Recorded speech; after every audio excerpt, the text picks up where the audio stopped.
அனைவருக்கும் வணக்கம். இன்னைக்கு நம்ம பார்க்கக்கூடிய டாபிக்கு கார்பன் கவரப்படுதல் மற்றும் சேமிப்பு, carbon capture and storage, CCS அப்படின்னு சொல்கிறோம். கார்பன் கவரப்படுதல் மற்றும் சேமிப்பு. வளிமண்டலத்தில் இருக்கக்கூடிய இந்த கார்பன் டை ஆக்சைடு அதிகமாகும் பொழுது புவியின் வெப்பநிலையை அதிகரிக்கிறது. அதை குளோபல் வார்மிங்னு நம்ம சொல்கிறோம். அதில் இருந்து இந்த பூமியை, இந்த புவியை மீட்டெடுக்க இது ஒரு சிறந்த திட்டம், ப்ராசஸ் அப்படின்னு சொல்லலாம்.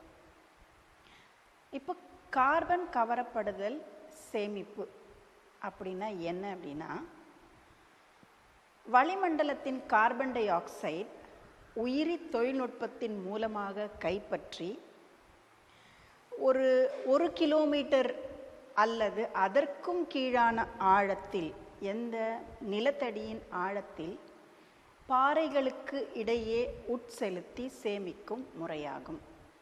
மேலே இருக்கிற அந்த வளிமண்டலத்தில் இருக்கிற கார்பன் டை ஆக்சைடை பயோடெக்னாலஜி மூலமாக கவர்ந்து நிலத்தடியில் 1 கிலோமீட்டர் அல்லது அதுக்கும் கீழான நிலத்தடியில் பாறைகளுக்கு இடையே அந்த கார்பன் டை ஆக்சைடை சேமித்து வைக்கிற முறைக்கு பேர் தான் கார்பன் கவரப்படுதல் மற்றும் சேமிப்பு. இதனால் என்ன ஆகும்னா, புவியின் வெப்பமடைதலை மட்டுப்படுத்த ஒரு சிறந்த அணுகுமுறையாகும் அப்படின்ட்டு சொல்கிறோம். சரி, இப்போ இது எந்த இடத்துலலாம் நம்ம சேமித்து வைக்கலாம், இதன் பலன்கள் என்ன அப்படின்னு பார்த்தீங்கன்னா, பல்வேறு ஆழ்ந்த புவியியல் அமைப்புகளின் நிலைத்த சேமிப்பிற்காக பல பாதுகாக்கப்பட வேண்டிய இடங்கள் இதற்கு தேர்வு செய்யப்பட்டிருக்கு அப்படின்னு சொல்கிறோம். அதில் பார்த்தீங்கன்னா, பெருங்கடலில் திரவ சேமிப்பாகவும், உலோக ஆக்சைடு பயன்படுத்தி கார்பன் டை ஆக்சைடு குறைத்தல் மூலம் திடமான கார்பனேட்டாக மாற்றி உலர் அல்லது திட சேமிப்பாகவும் சேமித்து வைக்கப்படுகிறது.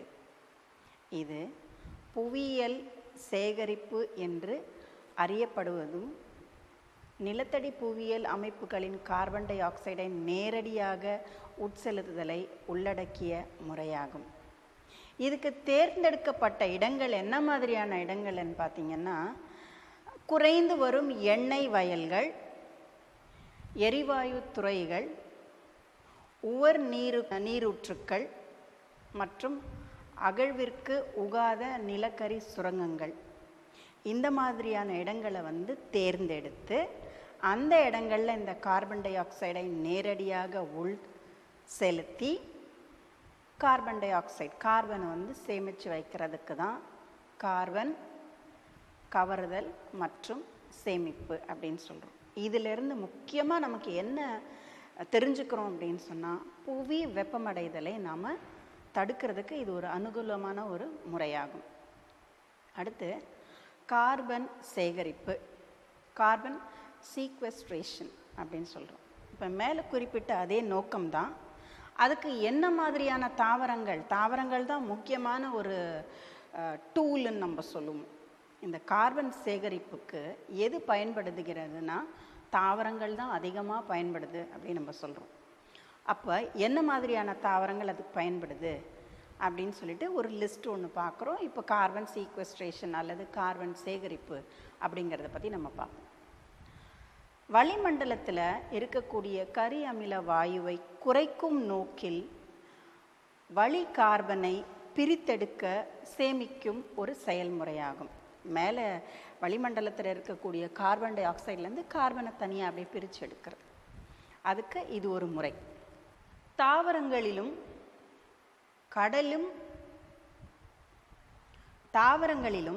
கடலிலும் இயற்கையாகவே கார்பன் சேகரிப்பு நிகழ்கிறது. அப்போ வன மற்றும் மண் பாதுகாப்பு செயல்முறைகள் கார்பன் சேகரிப்பை அதிகரிப்பதன் மூலம் நில கார்பன் சேகரிப்பு மற்றும் சேமிப்பை பொதுவாக நிறைவடைய செய்கிறது அப்படின்னு சொல்கிறோம். அப்போ அதிகமாக பயன்படக்கூடியது எதுன்னா தாவரங்கள். அது இயற்கையாகவே நடக்குது அப்படின்னு சொல்கிறோம் நம்ம. இப்போ இதுக்கு எடுத்துக்காட்டாக என்ன சொல்கிறோம் அப்படின்னா, நுண் பாசிகள் இருக்கு இல்லையா, அந்த நுண் பாசிகளில் குறிப்பிட்ட சில சிற்றினங்கள் அது வந்து அதிகமாக கார்பனை சேகரிக்குது அப்படின்ட்டு சொல்கிறோம். அப்போ அந்த நுண் பாசிகளினுடைய எடுத்துக்காட்டு என்னன்னா, குளோரெல்லா, செனிடெஸ்மஸ், குரோகாக்கஸ், கிளாமிடோமோனஸ். இது எல்லாமே உலகமெங்கும் கரியமில வாயுவின் கார்பனை சேமிப்பதற்கு உதவி புரிகின்றதுன்னு. உலகத்தில் இருக்கக்கூடிய எல்லா ஸ்பீஷிஸ், என்ன ஸ்பீஷிஸ்னால் குறிப்பிட்ட இந்த பாசிகள் நான் சொன்ன அந்த குளோரெல்லா, செனிடெஸ்மஸ், குரோகாக்கஸ், கிளாமிடோமோனஸ், இது உலகத்தில் எந்த இடத்துல இருந்தாலுமே வந்து அது கார்பனை அதிகமாக சேமிக்குதுன்னு சொல்கிறோம். அது மட்டும் இல்லாமல் மர வகைகள் பார்த்திங்கன்னா, யூஜீனியா கேரியோஃபில்லேட்டா, டெக்கோமா ஸ்டான்ஸ், சினமோனம் வேரம், இந்த மரங்கள் வந்து அதிக அளவிலான கார்பனை சேகரிக்கும் திறனை பெற்றுள்ளதுன்னு சொல்கிறோம். இப்போ இது எல்லாமே என்ன செய்யுதுன்னா, கடற் பெரும்பாசிகள், கடற் புற்கள், சதுப்பு நில காடுகள் கரியமில வாயுவை கட்டுப்படுத்த அதிக திறன் பெற்றிருக்கிறது அப்படின்ட்டு சொல்கிறோம். இப்போ இது எல்லாமே ஒன்றா சேர்ந்து என்ன செய்யுது அப்படின்னா, கார்பனை சேமித்து வைக்கிறது. அதுதான் வந்து கார்பன் சீக்வெஸ்ட்ரேஷன். இதெல்லாம் கார்பன் சம்மந்தப்பட்டது. இது எல்லாமே என்ன செய்யுதுன்னா, நம்மளுக்கு அந்த என்வாயன்மெண்டல் இஷ்யூஸ்ன்னு சொல்லக்கூடிய நிறைய ப்ராப்ளம்ஸ் நம்ம ஃபேஸ் பண்ண தான் நம்ம ஏற்கனவே சொல்லியிருக்கோம் இல்லையா, அந்த ப்ராப்ளம்ஸ் எல்லாம் சால்வ் பண்ணுறதுக்கு இந்த carbon sequestration is the best method. அடுத்தது கார்பன் வழித்திடம். மனிதனின் ஒவ்வொரு செயலும் நம் காலடி சுவடு போல ஒரு தடத்தினை தோற்றுவிக்கின்றது. நம்ம என்ன செய்கிறோமோ அது அத்தனைக்கும் ஒரு ஒரு காலடி சுவடுகள் உண்டு. விவசாயம், தொழிற்சாலைகள், காடழிப்பு, கழிவு நீக்கம், தொல்படிவ எரிபொருட்களை எரித்தல், இதுபோல மானிட நடவடிக்கைகள் மூலமாக நேரடியாகவோ அல்லது மறைமுகமாகவோ பசுமை இல்ல வாயுக்களை அதிகமாக நம்ம வெளியிடப்படுகிறது. அதை வந்து மொத்தமாக உருவாக்குதல், இதன் மூலமாக எல்லாமே அந்த கார்பன் பசுமை இல்ல வாயுக்கள் மொத்தமாக உருவாக்குதலை வந்து என்ன சொல்கிறோம், கார்பன் வழித்திடம்.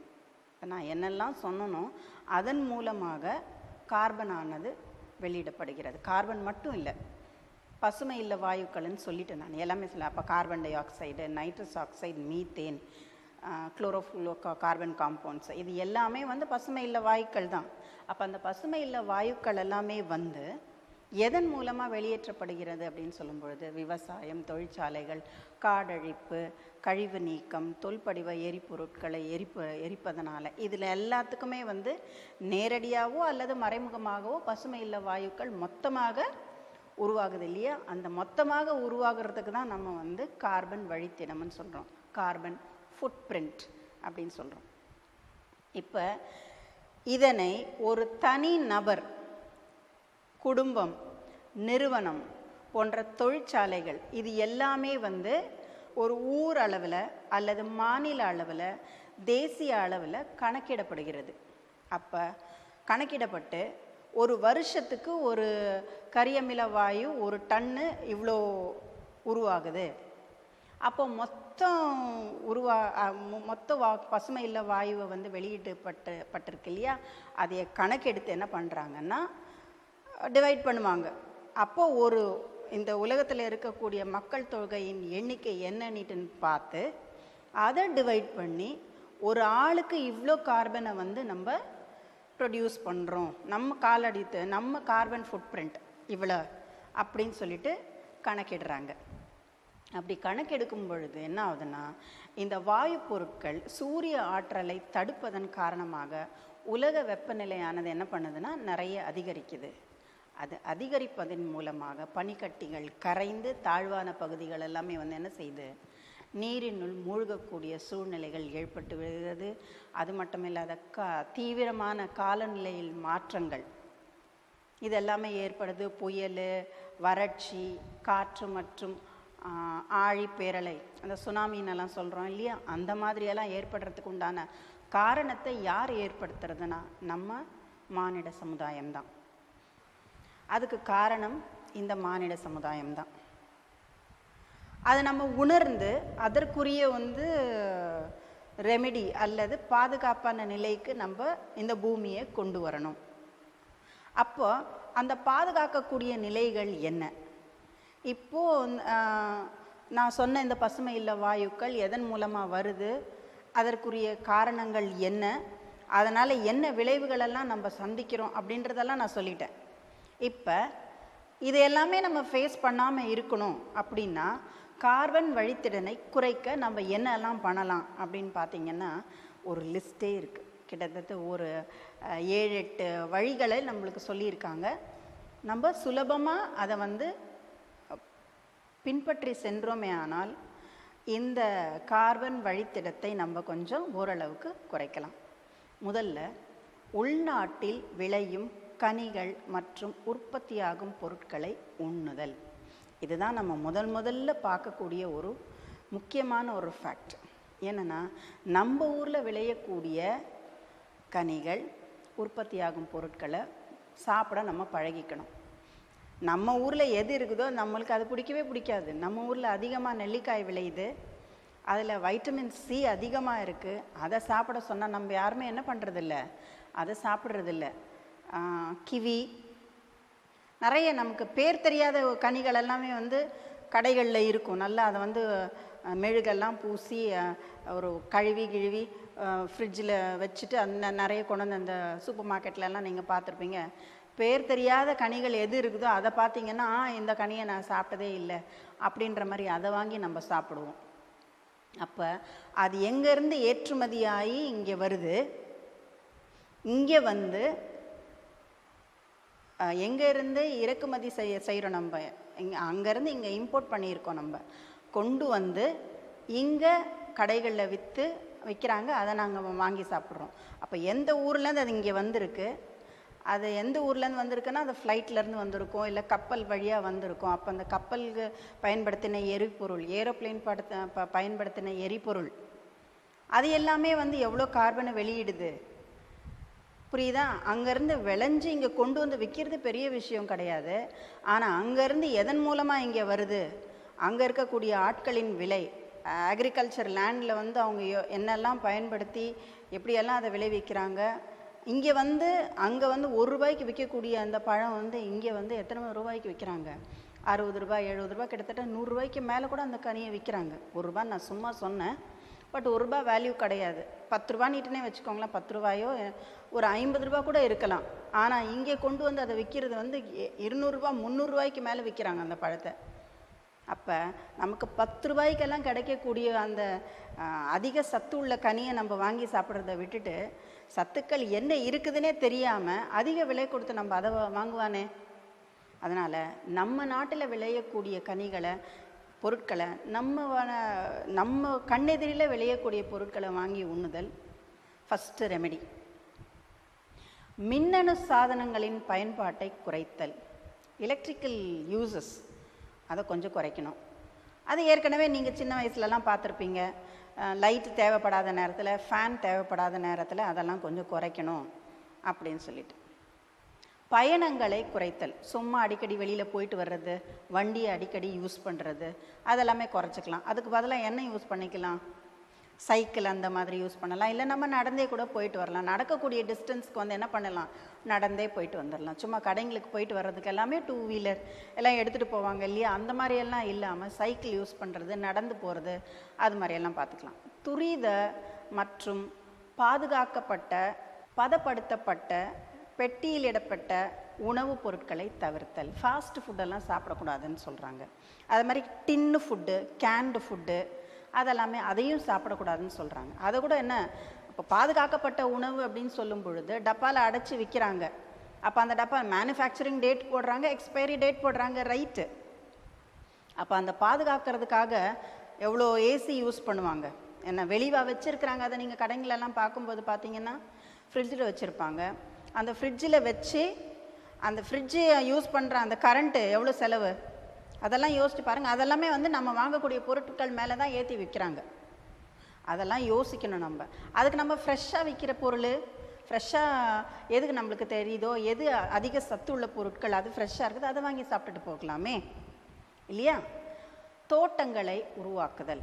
நம்ம வீட்டுக்கிட்ட, நம்ம வீட்டில் ஏதாவது சின்ன இடங்கள் இருந்ததுன்னா அதில் தோட்டங்கள் வைக்கலாம். சின்ன சின்ன தொட்டிகளில் வந்து புதினா, கொத்தமல்லி, கீரை வகைகள் இது மாதிரி எல்லாமே நம்ம சின்ன சின்ன பாட்ஸில், இல்லை இந்த பிளாஸ்டிக் பக்கெட்ஸு, ஏதாவது வீணாக போயிருக்கிற பிளாஸ்டிக் பக்கெட்ஸு அந்த மாதிரி பொருட்கள் இருந்ததுன்னா அதுலேயே வந்து தனியா, கொத்தமல்லி இதெல்லாமே நம்ம வளர்க்கலாமே. பச்சை மிளகாய் இது மாதிரி எல்லாம் தோட்டங்களை உருவாக்குதல். இறைச்சி மற்றும் கடல் உணவுகள் உட்கொள்வதை குறைத்தல்.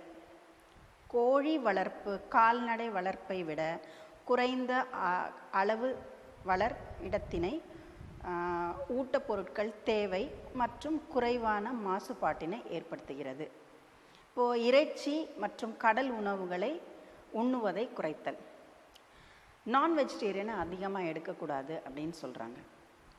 அது மட்டும் இல்லாமல் கோழி வளர்ப்பு கால்நடை வளர்ப்பை விட குறைந்த அளவு வளர் இடத்தினை, ஊட்டப்பொருட்கள் தேவை, அதுவும் குறைவான மாசுபாட்டினை ஏற்படுத்துகிறது அப்படின்ட்டு சொல்கிறோம். அதுக்கு அடுத்து வந்த முக்கியமான ஒன்று லேப்டாப் யூஸ் பண்ணுற மடிக்கணினி பயன்பாட்டினை குறைத்தல். லேப்டாப்பை வந்து அதிகமாக யூஸ் பண்ணக்கூடாது அப்படின்னு சொல்கிறாங்க. 8 மணி நேரம் ஒரு லேப்டாப்பை யூஸ் பண்ணோம்னா அதிலிருந்து வெளியேற்றக்கூடிய கார்பன் டை ஆக்சைடு, கரியமில வாயு எவ்வளோனாக்கா 2 கிலோகிராம் வாயுவினை ஒரு வருஷத்துக்கு, அதை கால்குலேட் பண்ணிப்போம். ஒரு நாளைக்கு 8 மணி நேரம் அதை பயன்படுத்துகிறோம். அப்போ ஒரு வருஷத்துக்கு எவ்வளோ அப்படின்ட்டு பார்க்கும் பொழுது கிட்டத்தட்ட 2 கிலோகிராம் அளவிற்கு கார்பன் டை ஆக்சைடை நம்ம வெளியேற்றோம் ஒரு வருஷத்துக்கு அப்படின்னு. அதே மாதிரி துணிகளெல்லாம் காய போடுறோம் இல்லையா, அதை வந்து வாஷிங் மிஷினில் போட்டு உடனே போட்டுக்கிறதுக்காக என்ன செய்கிறோம், நம்ம அயன் பண்ணுவோம். அந்த மாதிரியெல்லாம் பண்ணக்கூடாது. அப்போ அயன் பண்ணும்போது என்ன பண்ணோம், அயன் பண்ணுறதுக்காக எலக்ட்ரிசிட்டி யூஸ் பண்ணுறோம். அது சாதாரணமாக காஞ்சு இருக்கிற துணியில் நீங்கள் அயன் பண்ணிங்கன்னா அதில் எலக்ட்ரிசிட்டி கம்மியாகும். ஆனால் நீங்கள் ஈர துணியை அயன் பண்ணும்போது அதிகமாகும். அதனால் என்ன செய்யலாம், கொடிகள்லேயே துணிகளை உலர்த்தினா அதில் வந்து சூரிய ஒளி டைரெக்டாக அந்த துணிகள் மேலே பாயும் பொழுது அதில் ஏதாவது ஜெர்ம்ஸ் இருந்தால் கூட அதை கொன்றுவிடும். அந்த மாதிரி துணிகளை வந்து கொடிகளில் உலர்த்தி அதை நம்ம வந்து பயன்படுத்திக்கலாம் அப்படின்னு சொல்கிறோம். நான் ஏற்கனவே சொன்ன மாதிரி நம்ம ஊரில் விளையக்கூடிய கனிகளை சாப்பிட்றதுனால என்ன பயன் அப்படின்னு சொல்லிட்டு ஒரு சின்ன எக்ஸாம்பிள் உங்கள் புக்கிலேயே கொடுத்துருக்காங்க பாருங்கள். கிவி போன்ற இறக்குமதி செய்யப்பட்ட பழங்களை வாங்கினால் அது மறைமுகமாக கார்பன் வழித்தடத்தை ஊக்குவித்தலாகும். ஏனென்றால் இப்பழம் கப்பல் அல்லது வான்வழியே நெடுதூரம் பயணித்ததால் பல்லாயிரம் கிலோகிராம் கரிம அமில வாயுவை வெளியிட ஏதுவாகிறது. அது எவ்வளோ தூரத்திலிருந்து இங்கே வருது, இங்கே நம்ம அதிகமாக அதை வாங்கிறதுனால தான். ஆனால் அங்கேருந்து நம்ம என்ன பண்ணுறோம், இறக்குமதி செய்கிறோம். நம்ம அதை குறைச்சிட்டோம்னா, வாங்காமையே விட்டுட்டோம்னா அங்கேருந்து இங்கே வராது. அங்கேருந்து இங்கே வரலைன்னா ஏரோப்ளைன் மூலமாகவோ கப்பல் மூலமாக இறக்குமதி நம்ம செய்ய மாட்டோம். அப்போ என்ன ஆகும், அங்கேருந்து இங்கே வரக்கூடிய அந்த டிரான்ஸ்போர்ட் செலவானது வந்து மிச்சமாயிடும். அப்போது அந்த கரியமில வாயு வெளியிடுறது வந்து குறைந்துவிடும். இது எல்லாமே வந்து கார்பன் ஃபுட் பிரிண்ட்ஸ் அப்படிங்கிறத பற்றி ஒரு சின்ன எடுத்துக்காட்டு. இப்போ உங்கள் டெக்ஸ்ட் புக்கில் இருக்கக்கூடிய 8.12 கார்பன் வழித்தடம் என்ற ஒரு படம் இருக்கவன்னு பாருங்கள். 8.12 கார்பன் வழித்தடம், கார்பன் ஃபுட் பிரிண்ட் என்ற படத்தை நீங்கள் பாருங்கள். பார்த்தா ஓரளவுக்கு உங்களுக்கு புரியும். அதில் என்ன கொடுத்துருக்காங்கன்னா, நிறைய பேண்ட்ஸ், கலர் பேண்ட்ஸ் கொடுத்துருப்பாங்க. Green, light green, pale green, orange, yellow, bright orange, ஒரு மாதிரி light brick red colour, dark red colour அப்படி கொடுத்துருப்பாங்க. கலர் வேரியேஷன்ஸ் கொடுத்துட்டு அதுக்கப்புறமா அந்த சைடில் வந்து வேல்யூஸ் கொடுத்துருப்பாங்க. லெஃப்ட் சைடில் வந்து என்னெல்லாம் நீங்கள் சாப்பிட்லாம், எதன் மூலமாக அது வெளியேற்றப்படுகிறது அப்படின்றத பார்க்கலாம். ஃபஸ்ட்டு பார்த்திங்கன்னா பயிர் வகைகள்னு கொடுத்துருப்பாங்க. அதில் வந்து புரதம், நார் பொருட்கள், ஊட்டப்பொருட்கள் அப்படின்னு கொடுத்துருப்பாங்க. அது ஃபுல்லாக க்ரீன் கலராகவே இருக்கும். இயற்கையாக நம்ம நாட்டில் விளையக்கூடிய பொருட்களை நம்ம உண்ணும் பொழுது அந்த கார்பன் ஃபுட்பிரிண்ட் ஆனது எவ்வளோ வருது? 0. தக்காளி போன்ற சைவ உணவுகளை சாப்பிடும் பொழுது, குறைந்த கொழுப்புடைய கனிகளை அதையெல்லாம் சாப்பிடும் பொழுது 0 விட கொஞ்சம் அதிகமாக. அவரை, புரோக்கோலி, தயிர் கட்டி, கொட்டைகள், வேர்க்கடலை, வெண்ணெய், அரிசி, உருளைக்கிழங்கு இதெல்லாம் சாப்பிடும்போது 1 வருது. அதே முட்டை, மீன், இறைச்சி அதெல்லாம் சாப்பிடும்போது 2 வேல்யூ போயிடுது. அதே மாதிரி மீன், பன்றி இறைச்சி, பாலாடை கட்டிகள் அப்படின்லாம் சொல்கிறோம்ல, அதெல்லாம் யூஸ் பண்ணும்போது அது என்ன ஆகுது? 5, அதுக்கு மேலே போயிடுது. மாட்டு இறைச்சி அது இதுன்னெல்லாம் சாப்பிடும்போது அது வந்து உங்களுக்கு 7க்கு போயிடுது. அப்போ நேச்சுரலாக வரக்கூடிய பொருட்கள், வெஜிடேரியன் ஃபுட்ஸ் எல்லாம் சாப்பிடும்போது ஃபுட் பிரிண்ட் வந்து குறைஞ்சிருக்குது. உண்ணக்கூடிய உணவுப் பொருட்களின் வேல்யூஸ் வந்து எப்படி மாறுது அப்படின்னா, நம்ம சாப்பிடக்கூடிய அந்த ஸ்டேஜை பொறுத்து தான். ஸ்டேஜுன்னு சொல்லலாம், விதங்களையும் சொல்லலாம். வெஜிடேரியன் ஃபுட் வரையிலும் நம்ம ஊரில் விளைவிக்கிறது அதையே சாப்பிட்டோம்னா ஒன்றும் பிரச்சனை கிடையாது.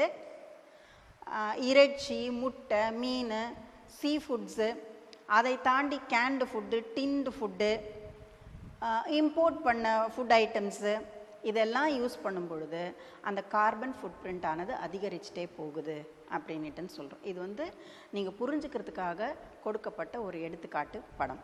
அடுத்தது பயோசார், உயிரி மர கரிமம். இப்போ உயிரி மர கரிமம் பயோசார் அப்படின்னா என்னன்னா, கார்பனை சேகரிக்க பயன்படும் ஒரு நீண்ட கால முறையாகும். இதில் அந்த மரக்கழிவுகள், மரங்கள், மரத்துண்டுகள் இது எல்லாமே சேர்த்து மிதமான ஒரு பிராணவாயு, ஒரு லிமிட்டட் அமௌண்ட்டில் அதை ஒரு ஆக்சிஜனை கொடுத்து அதை எரித்து அதை வந்து பாதுகாக்கக்கூடிய ஒரு முறை, அதுதான் வந்து பயோசார்ன்னு சொல்கிறோம். இதில் என்னென்னா, கார்பன் டை ஆக்சைடு எவல்யூஷன் வந்து கம்மியாக இருக்கும் அதை எரிக்கும் பொழுது.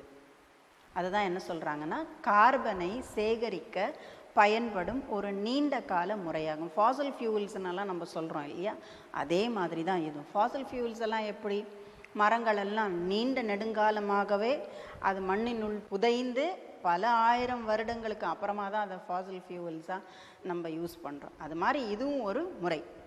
தாவரங்களின் கார்பன் மூலப்பொருள் சேமிப்பு திறன் அதிகரிப்பு மூலம் மரம் மற்றும் பயிர் கழிவு பொருட்கள் ஓரளவு எரிக்கப்பட்டு கார்பன் மிகுந்த மெதுவாக மட்கும் பொருளாக மாற்றி உயிரி கரிம உருவாக்கப்படுகிறது. ஸ்லோவாக பாதி மட்டும் எரிச்சிட்டு மெதுவாக அதை மட்கும் நிலைக்கு அதை மாற்றுறது. ஒரேடியாக அதை மக்க வைக்கிறது கொஞ்சம் கஷ்டம். அதனால் இது என்ன பண்ணுதுன்னா, கார்பன் மிகுந்த மெதுவாக மட்கும் பொருளாக அதை மாற்றி விடுது. எப்படி மாற்றுறது? பாதி எரிச்சிட்டு மீதி அப்படியே வைக்கிறதுனால. இது மண்ணின் வளத்தை சீரமைக்கவும் திருத்தி அமைக்கவும் உதவுகின்ற ஒரு வகை. இதில் திடமான உறுதியான கார்பன் மிகுந்த பல்லாயிரம் ஆண்டு மண்ணில் நீடித்து நிலைத்து நிற்கக்கூடிய ஒன்றாகும். பெரும்பாலான மரக்கரி போல உயிரி கரிமமும் உயிர் திரள்களை குறைந்த அளவு பிராணவாயுடன் எரித்து உருவாக்கும் வழிமுறையாகும். இதில் பிராணவாயு குறைந்த அளவில் யூஸ் பண்ணி இந்த மரக்கரி பொருட்களை எல்லாமே வந்து குறைந்த அளவு பிராணவாயுடன் எரித்து உருவாக்கும் முறையாகும். இதன் மூலம் மரம் மற்றிலும் எரிந்துவிடும், மரம் வந்து ஃபுல்லாக எரிஞ்சு போகக்கூடிய தன்மையை அது தவிர்த்து விடுகிறது. ஃபுல்லாக எரிஞ்சு போச்சுன்னா அது வந்து சார்கோலாக மாறிடும். பாதி எரிஞ்சு இருந்ததுன்னா அது பயோசார். ஒரு மரத்துண்டு வந்து முழுமையாக எரிச்சிட்டோம்னா அடுப்புக்கறி ஆகிடும், கறி ஆகிடும். அது முழுமையாக எரிக்காமல் பாதி எரிச்சு இருந்ததுன்னா தான் அதை வந்து என்ன சொல்கிறோம், உயிரி மர கரிமம்னு சொல்கிறோம், பயோசார்ன்னு சொல்கிறோம். இப்போ இந்த உயிரி கரிமம் கரிம சேகரிப்பு திறன் மூலம் சுற்றுச்சூழல் மாசுபாட்டை கட்டுப்படுத்துகிறது அப்படின்ட்டு சொல்கிறோம். இப்போது முற்றிலும் அந்த கரியாக மாறினதை வந்து நம்ம எரிச்சோம்னா CO2 எவல்யூஷன் நிறையா இருக்கும். ஆனால் இதை எரிக்கும் பொழுது அந்த மாசுபாடானது கட்டுப்படுத்துகிறது. அடுத்தது மழை நீர் சேகரிப்பு. தண்ணீர் தட்டுப்பாட்டிற்கான தீர்வு ஒரு சுற்றுச்சூழல் பிரச்சனை. இதுக்கு மழைநீர் சேகரிப்பு ஒரு முக்கியமான ஒரு சிறந்த வழின்னுட்டுன்னு சொல்கிறேன். மழைநீர் சேகரிப்பு பற்றி நான் அதிகமாக சொல்ல வேண்டிய அவசியம் கிடையாது. எப்போ வெள்ளப்பெருக்கு அதிகமானதும் நம்ம தமிழ்நாட்டில், அப்போ மழைநீர் சேகரிப்பு அப்படின்னு சொல்லக்கூடிய ஒரு அமைப்பை உண்டாக்குனாங்க. நம்ம மொட்டை மாடிகளில் இல்லை கூரையில் வழிந்தோடக்கூடிய நீர் இது எல்லாத்தையும் கலெக்ட் பண்ணி நிலத்தடியில் வந்து அந்த தண்ணீரை சேர்த்து வச்சு பிற்காலத்தில் தண்ணி இல்லாத கட்டங்களில் அதை பயன்படுத்துறதுக்காக ஏற்படுத்தப்பட்ட ஒரு முறை தான் இந்த மழைநீர் சேகரிப்பு. இது வருங்காலத்தில் ஒரு முக்கிய சிக்கனமான மற்றும் குறைந்த செலவுடைய முறைகளாகவும் அமைந்திருக்கு அப்படின்ட்டு சொல்கிறோம். இந்த மழைநீர் சேகரிப்பின் சுற்றுச்சூழல் பயன்கள் என்ன அப்படின்னு பார்த்தீங்கன்னா ஒரு 7-8 பயன்களை கொடுத்துருக்காங்க. அந்த லிஸ்ட்டை பார்த்தீங்கன்னா, தேவையான அளவு நிலத்தடி நீரை நம்ம சேர்த்து வைக்க அது உதவுது. வறட்சி காலகட்டங்களில் அதை பயன்படுத்திக்கலாம். பரப்பில் வழிந்தோடும் தண்ணீரை வந்து நம்ம சேமித்து வச்சோம்னா மண் அரிப்பை தடுத்து விடலாம், வெள்ள அபாயத்தை தடுத்து விடலாம். சரிங்களா? நிலத்தடி நீர்மட்டத்தை மேம்படுத்த உதவுகிறது.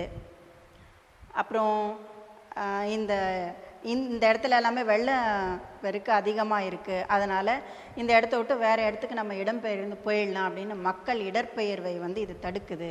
நிலத்தடி நீர் சேமிப்பு ஒரு சிறப்பான சுற்றுச்சூழல் முறையாகும்னு சொல்லிட்டு உள்ளூர் சமூகத்திற்கு உகுந்த நிலையான ஒரு சேமிப்பு யுக்தின்னுட்டு இதை சொல்கிறோம். நம்ம அடுத்தது பார்த்திங்கன்னா ஏரிகளின் முக்கியத்துவம். முன்ன காலத்தில் வந்து நிறைய குளங்கள், குட்டைகள், ஏரிகள் எல்லாம் நிறைய இருந்தது. இப்போ நாளடைவில் இந்த நகரமயமாக்குதல் அந்த முறையில் வந்து என்ன ஆயிடுச்சுன்னா, ஏரிகள் எல்லாமே வந்து மண்ணை கொட்டி அது மேலே பில்டிங் எல்லாம் கன்ஸ்ட்ரக்ட் பண்ணிட்டாங்க. அதனால் ஏரிகளெல்லாம் தானாகவே குறைய ஆரம்பிச்சு விட்டது. ஆனால் சில ஏரிகள் வந்து அப்படியே பாதுகாக்கப்பட்டு அதை வந்து நீர் அதில் தேக்கி வச்சு குடிநீருக்கு அதை பயன்படுத்துகிறாங்க. இதை வந்து ஏரிகள் இருக்கிறதுனால வந்து நிலத்தடி நீர் மட்டத்தை மேம்படுத்தி நன்னீர் உபயோகத்திற்கும் ஏரிகள் வந்து ரொம்ப முக்கியத்துவம் வாய்ந்தது அப்படின்ட்டு சொல்கிறோம். உள்ளூர் மழை பொழிவிற்கும் வழிவகை செய்வதோடு மாசுக்களை அகற்றவும் பாஸ்பரஸ், நைட்ரஜன் மற்றும் கார்பன் சேமிப்புக்கும் வந்து இது உதவுகின்றது அப்படின்னு. தமிழ்நாட்டில் வந்து நிறைய ஏரிகள் இருக்குது.